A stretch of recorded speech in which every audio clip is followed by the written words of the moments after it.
Assalamualaikum warahmatullahi ta'ala wabarakatuh. Bismillahirrahmanirrahim. Alhamdulillah. Alhamdan al-mannan al-qadim al-ihsan.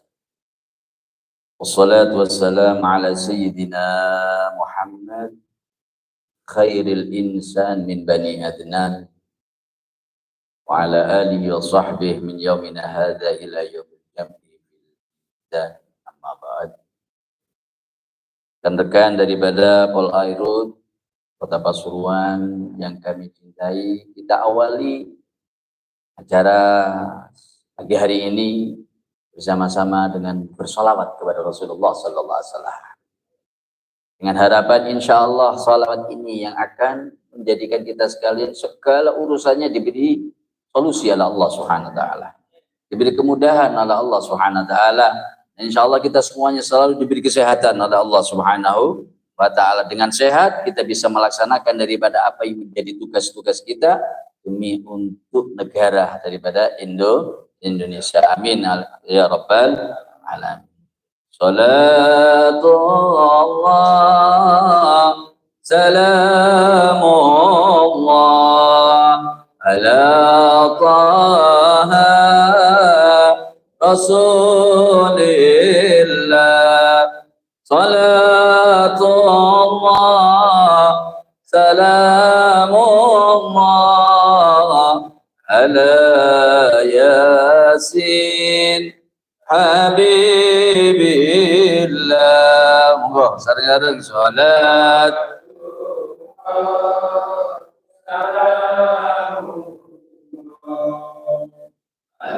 Allah Rasulillah.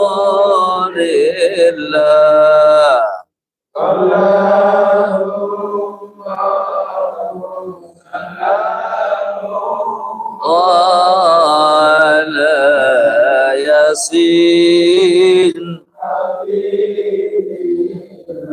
wetan kali ulon kali tengah-tengah sanduran pari Pak Polisi pengaman negeri tak jungakno diparing rizki. Salat Rasulillah.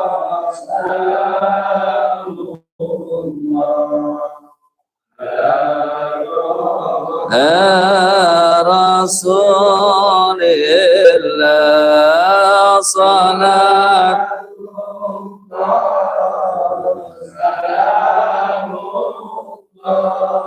ala yasin. Alhamdulillah, kita awali daripada majelis ini, acara ini dengan sholawat.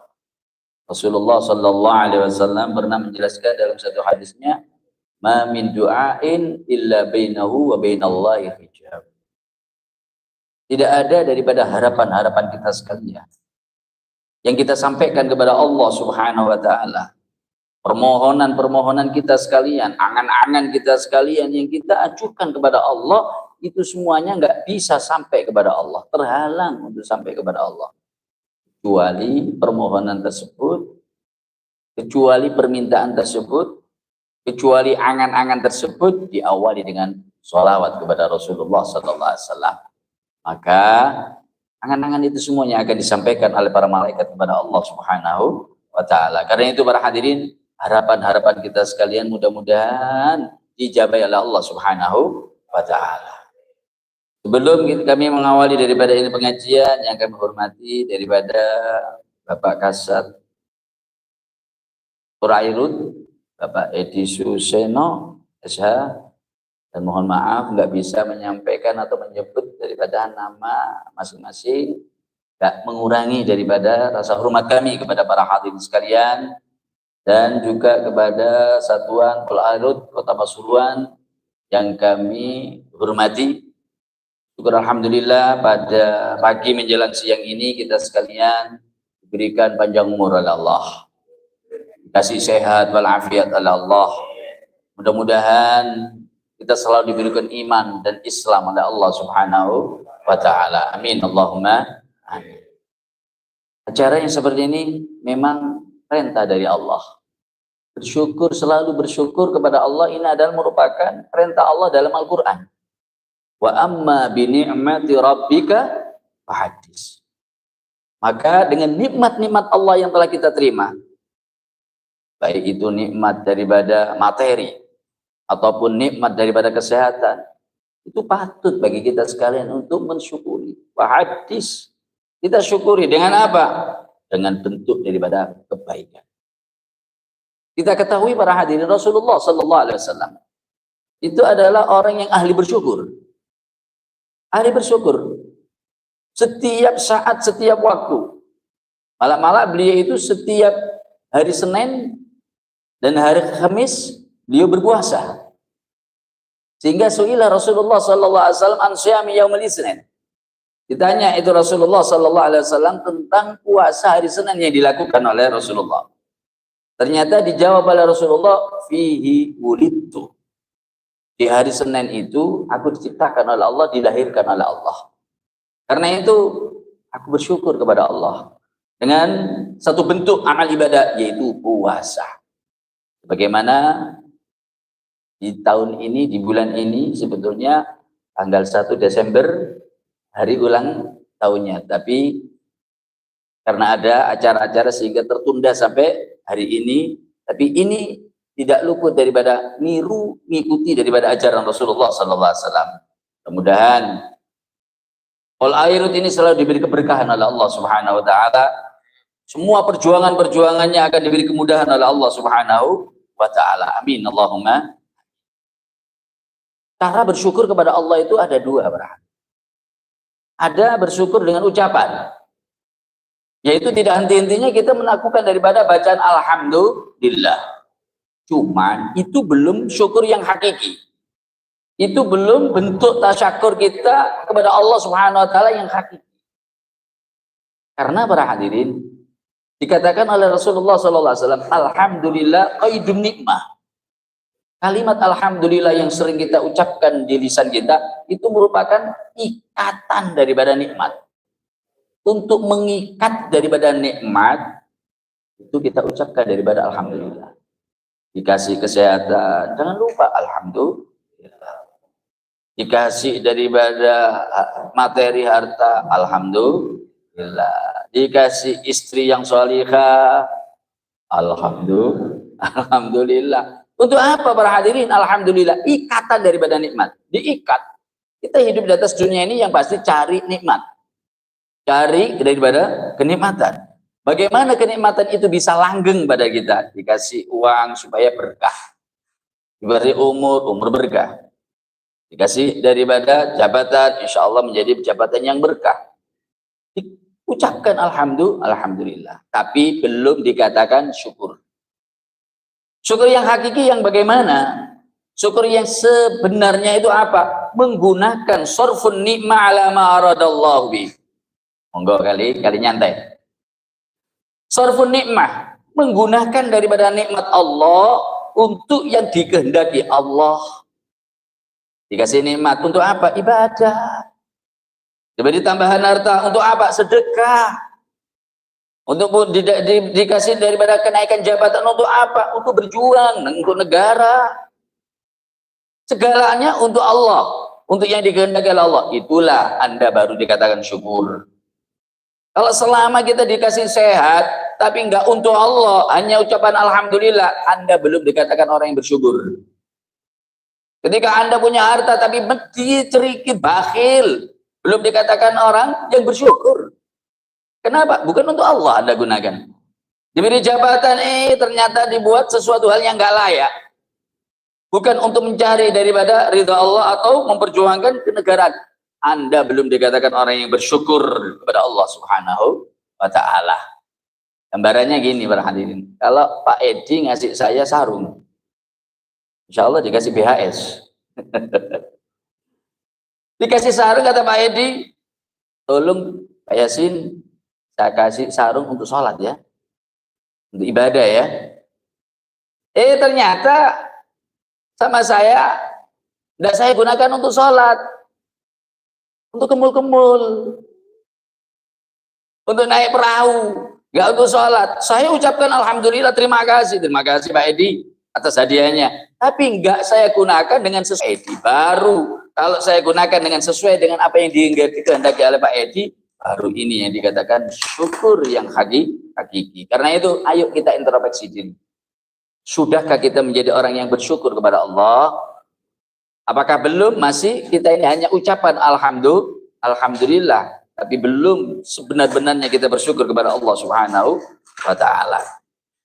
Lebih-lebih kita sekalian panjenengan sedaya niki dijadikan ditakdir Allah jadi Pak Polisi. Wow, ini satu kenikmatan dari Allah Subhanahu wa Ta'ala yang besar. Karena di situ ada kenikmatan sosial yang nggak bisa dirasakan oleh orang yang lain dan bisa digunakan oleh orang lain. Contoh, Anda dikasih, Anda kalau memakai paket seperti saya, pakai baju takwa, pakai sarung, pakai kopiah, boleh apa enggak? Boleh. Boleh. Malah itu insya Allah tambah bagus. Orang itu akan salut. Tapi sebaliknya, kalau saya pakai pakaian sampean, polisi, pakaiannya Pak Kasat Edi tak pakai, kira-kira boleh apa enggak?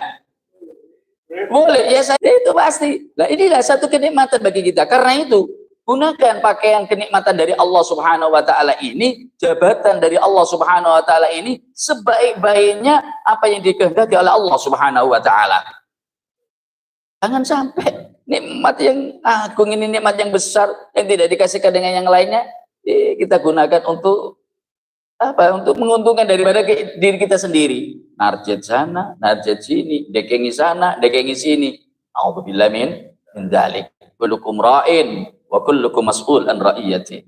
Anda akan dimintai pertanggungjawaban itu semuanya oleh Allah Subhanahu wa Ta'ala. Karena itu para hadirin, harapan kita sekalian, mudah-mudahan kita dijadikan polairut, anggota polairut yang didasari iman oleh Allah Subhanahu wa Ta'ala, dibanding ketakwaan oleh Allah Subhanahu wa Ta'ala.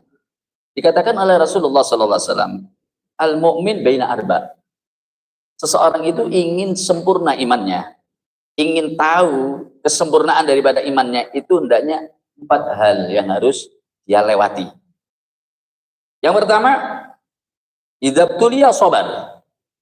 Ketika mendapatkan ujian-ujian dari Allah, sabar. Sedikit gak mengeluh.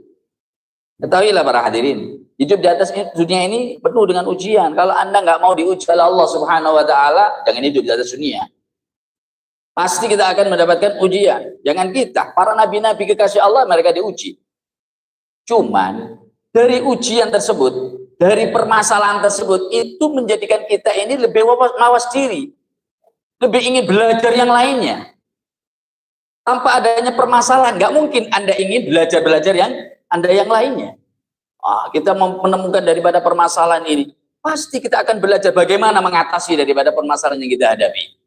Inilah fungsi Allah Subhanahu wa Ta'ala, memberikan ujian, menambahkan ilmu kepada kita sekalian, memberikan wawasan kepada kita sekalian. Karena itu jangan anggap Allah Subhanahu wa Ta'ala jahat. Aku udah sholat, aku udah ini kok masih diberi ujian oleh Allah Subhanahu wa Ta'ala. Dasari dengan kesabaran. Bagaimana Rasulullah Sallallahu Alaihi Wasallam menghadapi daripada orang-orang Quraisy yang begitu kerasnya dihadapi sampai ketika sholat itu Rasulullah Sallallahu Alaihi Wasallam ditaruh daripada kotoran unta di punggungnya. Sabar sedikit, dia nggak putus asa dengan tugas dari Allah Subhanahu Wa Taala. Begitu juga kita para hadirin, ketika diberi tugas oleh pimpinan, jangan sampai mengeluh, terima dengan senang hati. Insya Allah Allah akan memberikan jalan keluar. Lihat itu Nabi Ibrahim dengan Nabi Ismail, diberi ujian oleh Allah Subhanahu wa Ta'ala, disuruh menyembelih putranya. Apakah itu bukan tugas yang berat? Bertahun-tahun itu Nabi Ibrahim nggak punya anak, tapi ketika punya anak itu Nabi Ibrahim dikasih ujian oleh Allah. Ayo Ibrahim, potong anak kamu. Subhanallah, sedikit gak mengeluh Nabi Ibrahim. Diterima itu tugas dari Allah Subhanahu wa Ta'ala. Dilaksanakan daripada itu perintah Allah Subhanahu wa Ta'ala. Apa yang dia dapatkan? Kemudahan dari Allah. Kemudahan dari Allah. Anaknya ditanya, ya bunayya inni ara fil manam anni adbahuka fanzur madza tara. Ya nak, aku tadi malam mimpi ditugaskan oleh Allah untuk menyembelih kamu, ya anakku. Bagaimana menurut kamu? Fanzur madza tara. Jawabannya daripada Nabi Ismail, berkat kesabaran daripada Nabi Ibrahim, dia menjawab, ya abatif alma tu'mar satajiduni insyaallah minas sabirin. Wahai Aba, kalau memang ini tugas dari Allah yang harus Anda lakukan, wahai Aba, saya siap mendukung daripada tugas Allah. Ya Aba, insya Allah aku akan sabar menerima daripada ujian dari Allah, tugas dari Allah Subhanahu wa Ta'ala. Sesuatu hal yang nggak masuk akal terjadi. Kulit yang begitu lembeknya gini, nggak bisa digeser dengan pedang, para hadirin. Yang begitu tajamnya itu pedang, dibuat merobek kulitnya Nabi Ismail, nggak mampu. Sampai Nabi Ibrahim marah kepada pedang ini, wahai pedang, bantu aku untuk melaksanakan daripada perintah Allah. Sehingga dihantamkan ke batu itu pedang, pecah menjadi 4 itu batu. Kenapa engkau batu bisa pecah, tapi ke kulit daripada anakku nggak bisa? Wahai Ibrahim, bi qudratillah wa iradatillah, pedang itu bisa berbicara sama Ibrahim. Wahai Ibrahim, aku dilarang oleh Allah untuk merobek daripada kulit anak kamu karena kesabaran daripada anak kamu, karena keikhlasan daripada anak kamu, sehingga Allah Subhanahu wa Ta'ala menakdirkan diganti itu Ismail, diganti dengan kambing daripada surga Allah Subhanahu wa Ta'ala. Inilah daripada tugas-tugas yang dari Allah Subhanahu wa Ta'ala. Jika kita terima dengan kesabaran, insya Allah diberi jalan keluar. Begitu juga tugas negara yang Anda lakukan ini juga sama halnya tugas dari Allah. Anda diberi tugas oleh Allah untuk menyelamatkan daripada lingkungan lautan, lingkungan daripada sungai. Jangan sampai terjadi daripada hal-hal yang bisa merusak daripada itu semuanya. Ini adalah tugas yang mulia dari Allah Subhanahu wa Ta'ala. Hadapi dengan kesabaran. Aduh, sama Pak Edi disuruh bersihkan sampah, baunya. Sabar, insya Allah akan ada kegembiraan yang lain dari Allah. Diberi kemudahan oleh Allah Subhanahu wa Ta'ala. Permisi, jangan seperti Nabi Yunus.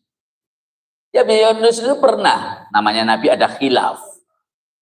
Nabi Yunus ini pernah, dia ini ditugaskan untuk berdakwah kepada satu kaum. Ternyata kaumnya di situ gak ada yang nurut sama Nabi Musa, Nabi Yunus. Putus asa itu Nabi Yunus, lari daripada kaumnya, keluar dari daerah itu dengan harapan aku lepas daripada permasalahan. Lo hidup di atas dunia ini nggak lepas daripada permasalahan, para hadirin. Nggak ada yang nggak lepas daripada permasalahan. Pasti ada permasalahan. Anda lari kemana akan ketemu. Anggapan Yunus keluar daripada ini daerah, dia lepas daripada permasalahan. Ternyata ketika lari keluar daripada itu daerah, naik daripada perahu, Allah Subhanahu wa Ta'ala menjadikan permasalahan yang baru, yang lebih berat. Ya, diuntal sama ikan itu Nabi Yunus. Berpuluh-puluh hari ada di dalamnya ikan, gak bisa apa-apa tambahan para hadirin. Sehingga diakui. Nabi Yunus baru mengakui dengan kezalimannya, kesalahannya karena menjadi orang yang putus asa. Dan ada dia itu ikhlasnya dengan tugas Allah, sehingga dia ada di dalam ikan itu membaca wirid, la ilaha illa anta subhanaka inni kuntu minal zalimin. Bertahun-tahun, berhari-hari dia berkatakan daripada itu, baru Allah Subhanahu wa Ta'ala membantu. Karena itu jangan sampai kita ini putus asa daripada segala perintah tugas dari Allah Subhanahu wa Ta'ala, khususnya sholat. Khususnya sholat ini yang paling penting para hadirin. Kalau kita ini dikasih semuanya oleh Allah, jabatan oke, harta oke, tapi takdir Anda nggak sholat, ini merupakan orang yang paling celaka. Orang yang paling celaka ini awwalu ma yuhasab nanti ketika kita akhirat. Di sana yang akan kita ditanya oleh Allah SWT yang pertama adalah sholat, bukan jabatan Anda. Tahu jabatannya apa ketika di atas dunia? Enggak. Kenapa kamu nggak bisa jabatannya tinggi? Kamu kurang semangat ya? Enggak. Tapi yang akan ditanyakan oleh Allah, bagaimana sholat Anda? Wa idza wujidat tamatan. Kalau udah didapatkan itu sholat dalam keadaan sempurna, zuhur dijaga, asar dijaga, semuanya 5 waktu dijaga, lebih-lebih sholat berjamaah, maka kubilat syairu amali. Semua kebaikan-kebaikan kita yang lainnya akan diterima oleh Allah. Sedekah Anda, sosial Anda, baik Anda dengan tetangga, birrul walidain Anda, semuanya akan diterima oleh Allah Subhanahu wa taala. Kuncinya sholat. Tapi kalau Anda nggak sholat, sebaik Anda setiap hari sedekah 1 miliar, setiap hari Anda umroh, setiap tahun Anda haji, sia-sia. Nggak mungkin akan diterima oleh Allah Subhanahu wa ta'ala. Wa idza wujidat naqisatan ruddat sairu amali. Kalau udah ditinggalkan itu sholat, maka ruddat sairu, semuanya amal ibadah dia akan ditolak oleh Allah Subhanahu wa ta'ala. Dan ayo kita sadar. Kalau mau meninggalkan tugas Allah sholat, ayo kita sadar. Terakhir kita hidup di atas dunia ini akan disolati. Mumpung dorong kita disolati, ayo sholat. Mumpung dorong disolat, ayo kita sholat para hadirin. Waktu hidupnya nggak pernah naik musola, masjid. Matinya minta dinaikkan masjid. Nah ini nggak layak. Dan tidak ada amalan yang paling menyebabkan seseorang itu akan keluar dari Islam kecuali sholat. Kalau Anda nggak haji, masih statusnya Islam. Kalau Anda nggak puasa, statusnya Islam. Kalau Anda nggak zakat, statusnya Islam. Tapi kalau Anda nggak sholat, keluar daripada sholat. Keluar daripada sampai digambarkan oleh Rasulullah SAW, as-sholatu fil jasad bimanzilatir ra's. Sholat ini di dalam jasad digambarkan kepala oleh Allah Subhanahu wa taala. Kalau orang kecelakaan, ternyata lepas tangannya, lepas kakinya, ada harapan hidup apa enggak? Masih ada harapan hidup. Tapi kalau ada orang kecelakaan, lepas kepalanya, ada harapan hidup? Enggak ada. Begitu juga para hadirin, lepas haji, lepas puasa, lepas zakat, masih Anda hidup agamanya. Tapi kalau Anda nggak sholat, mati udah agamanya. Kalau udah mati, masuk dalam kubur, man rabbuka wa ma dinuka. Ditanya apa agama kamu? Kenapa kita nggak pernah melakukan daripada imaduddin? Bukan Kiai Imaduddin ya. Imaduddin, tiang daripada agama. Karena itu ayo sebagai bentuk untuk supaya diberi kemudahan daripada urusan kita, dekatkan diri Anda sekalian dengan Allah. Dengan cara sholat kepada Allah Subhanahu wa ta'ala. Yang kedua, tolak ukur daripada seseorang itu menjadi orang yang sempurna imannya, wa idza utiya syakar. Kalau dikasih oleh Allah Subhanahu wa ta'ala selalu bersyukur. Gak merasa kurang. Apa yang ada syukuri. Ketahuilah, takdir Allah, ketentuan Allah kepada orang yang hatinya ada iman, pasti itu takdir yang terbaik. Selama Anda sholat, selama Anda dekat sama Allah, kemudian zahiriannya secara nyata kelihatannya Anda menerima takdir yang nggak baik, ketahuilah, tidak mungkin itu suatu hal yang tidak terbaik, tapi itu adalah takdir Allah yang terbaik. Jangan sampai suudon, sedikit jangan sampai suudon kepada Allah Subhanahu wa ta'ala. Anda tahu Nabi Ibrahim? Nabi Ibrahim ini termasuk Nabi yang sering diuji oleh Allah. Nabi Ibrahim ini para hadirin, ketika diuji oleh Allah Subhanahu wa ta'ala dengan adanya dibakar oleh Allah Subhanahu wa ta'ala. Sedikit dia nggak ada khusudon kepada Allah. Bagaimana Allah ini? Aku udah ibadah, aku memperjuangkan agamanya, tapi kok masih diujian seperti ini? Dia merasa dia adalah termasuk takdir yang terbaik oleh Allah, dari Allah. Khusnudzon kepada Allah. Akhirnya diberi jalan keluar. Apa? Sesuatu yang nggak masuk akal juga. Api yang asalnya rasanya panas, dimarahi oleh Allah itu api. Wahai api, jangan engkau menjadi api yang panas. Kuni bardan wasalaman ala Ibrahim. Jadilah kamu api yang dingin. Bukan hanya dingin, menyelamatkan kepada Ibrahim. Subhanallah. Karena kekhusnudonannya dengan takdir Allah. Terima kasih dengan takdir Allah. Allah memberikan daripada jalan keluar. Karena itu jadilah orang-orang yang bersyukur. Berterima kasih. Orang yang nggak bersyukur kepada Allah itu akan menimbulkan sifat tamak. Orang yang nggak ahli syukur kepada Allah ketika dikasih oleh Allah nggak pernah syukur, hati-hati. Anda akan terjangkit daripada penyakit khiris, tamak, ambisi. Kalau sudah kita sekalian terjangkit daripada penyakit tamak, ambisi, khiris, segala cara apapun sekalipun nggak halal akan kita lakukan. Anda tahu Qabil dan Habil. Qabil dan Habil, ketika Allah Subhanahu wa taala menyuruh Nabi Adam untuk mengawinkan silang, Qabil dan Habil, Qabil nggak terima. Qabil nggak terima, kenapa? Karena dia dapat daripada istri yang jelek. Aku yang tampan, kenapa kau dapat daripada istri yang jelek? Habil yang jelek mendapatkan istri yang cantik. Ini nggak adil, ini aturan Allah ini. Ini nggak adil, ini pembagian Allah Subhanahu wa taala. Akhirnya para hadirin, dengan ketamaan daripada Qabil, dengan ambisi daripada Qabil, dengan khiris daripada itu Qabil, dia berani membunuh daripada saudaranya sendiri. Habil dibunuh. Untuk apa? Karena ambisinya gak syukur dengan apa yang menjadi pemberian Allah Subhanahu wa taala. Inilah ini terjadinya daripada korupsi, terjadinya daripada ngentit-ngentit yang terjadi. Ini semuanya bukan apa? Karena sifat khiris, ambisi, tamak yang ada di hati kita, sehingga menyebabkan kita terjerumus daripada hal-hal yang seperti itu para hadirin. Nabi Adam sedikit banyak dia terkena khilaf daripada khiris. Dimasukkan surga itu oleh Allah SWT Nabi Adam. Apa yang gak ada di surga? Cuman satu oleh Allah dilarang. Adam, kau semua yang ada di surga makan. Tapi satu buah khuldi jangan kau makan. Dan kekhirisan daripada ketamaan Nabi Adam ini bukan didasari dengan hawa nafsu. Dia tertipu daya dengan setan. Ketika setan dikeluarkan dari surga, setan tidak terima. Berusaha untuk mengeluarkan Adam.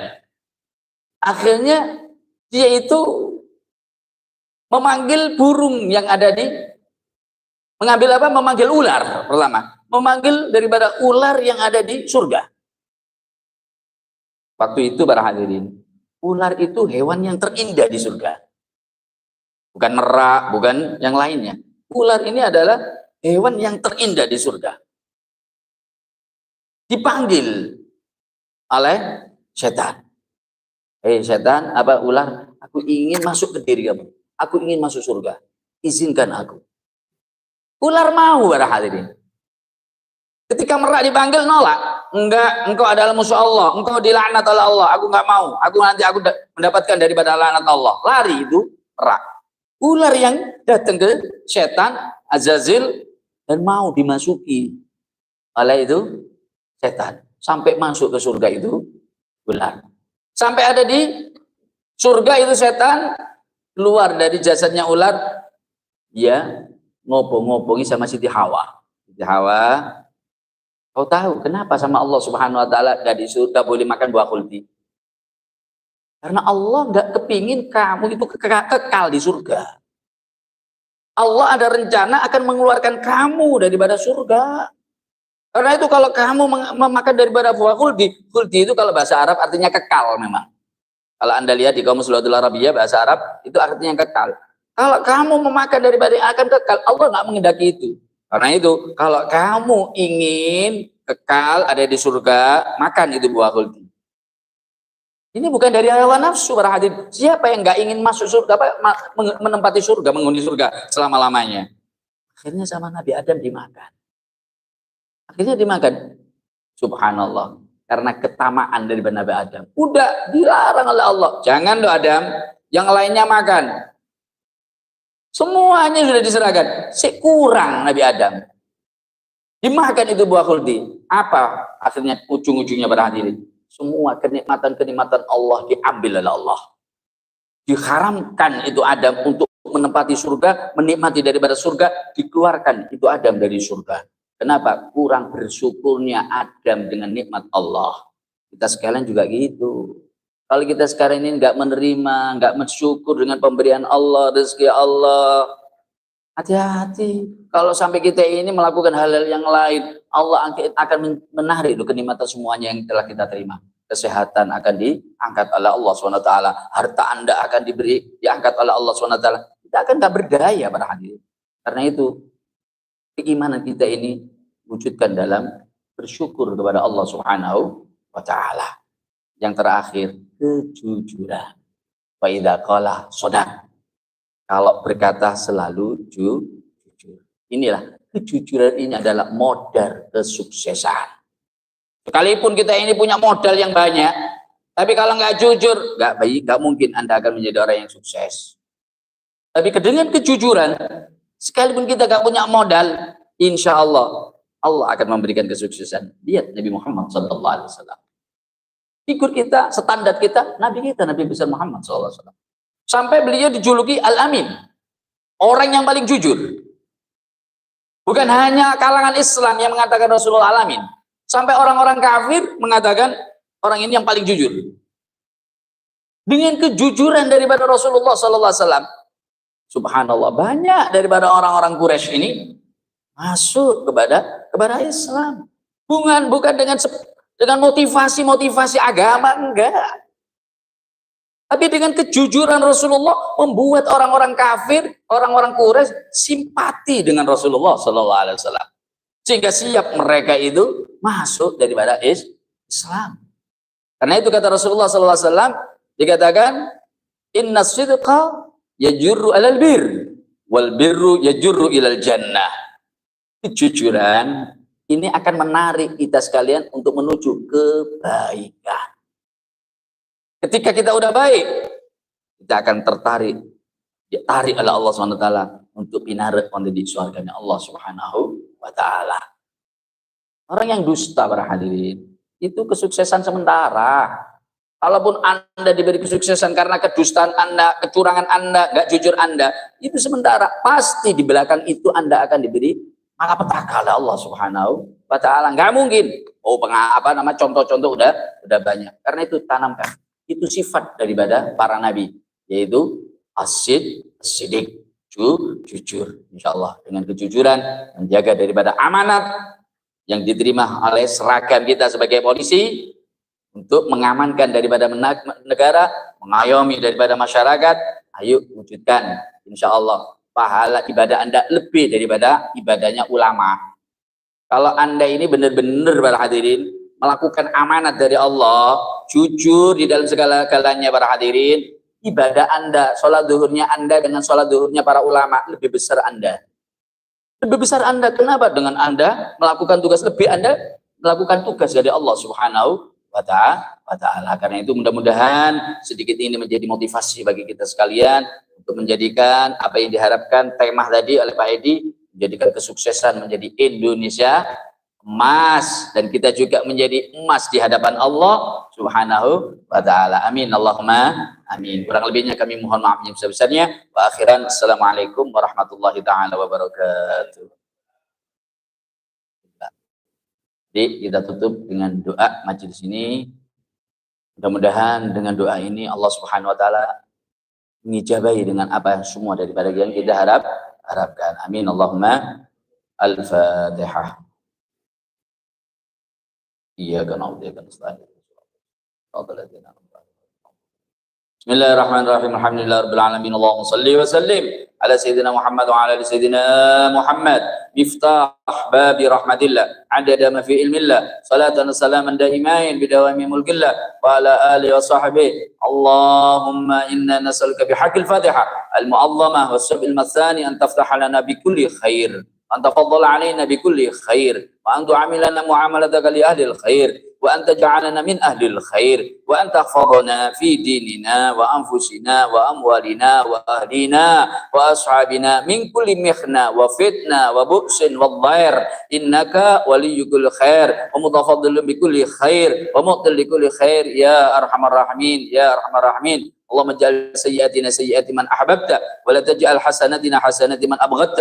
اللهم قابل سيئاتنا بالإحسان وعاملنا بلطفك يا رحيم يا رحمن. اللهم لا تدع لنا في مقامنا هذا ذنبا إلا غفرته ولا عيبا إلا سترته ولا هما إلا فرجته ولا دينا إلا قضيته ولا مريضا إلا شفيته ربنا ربنا ربنا تقبل منا إنك أنت السميع العليم وتب علينا إنك أنت التواب الرحيم وصلى الله على سيدنا محمد والحمد لله رب العالمين. الفاتحة. إياك نعبد ولا الضالين.